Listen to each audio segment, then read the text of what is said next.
So I was in the book of Jeremiah. Daniel, Jeremiah, Shadrach, Meshach, and Abednego, Ezekiel were all contemporaries. And they all lived amongst each other. Mm-hmm. Sure. They didn't know each other.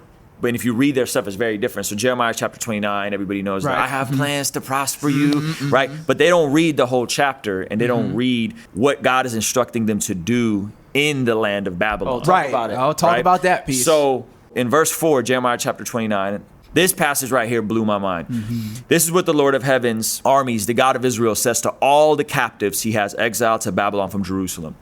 Build homes and plan to stay. Plant gardens and eat the food they produce. Marry and have children. Then find spouses for them so that you may have many grandchildren. Multiply and do not dwindle away. And this is the hardest one. Verse 7. And this is, I think, a word for where we are as a climate. Come on, brother. Verse 7. And work for the peace and prosperity of the city where I sent you into exile. Wow. Yep.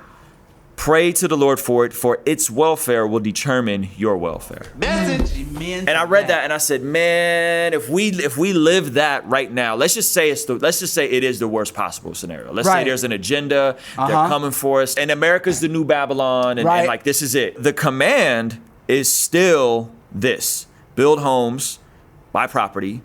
Plant gardens, create businesses that will sustain you. Think generationally. A righteous man leaves an inheritance for his grandchildren. Are we thinking generationally? And seek the peace and prosperity of the city which I've called you into exile. Seek the peace and prosperity. If we sought the peace and prosperity of the times that we're living in, the places God has called us, right?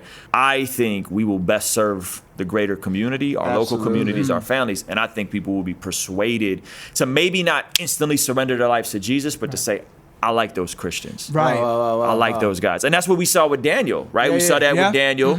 They were tested. We saw that with Shadrach, Meshach, and Abednego. They were tested, but they always had the favor of the king. And then when they passed those tests, they were elevated to even different platforms. You know?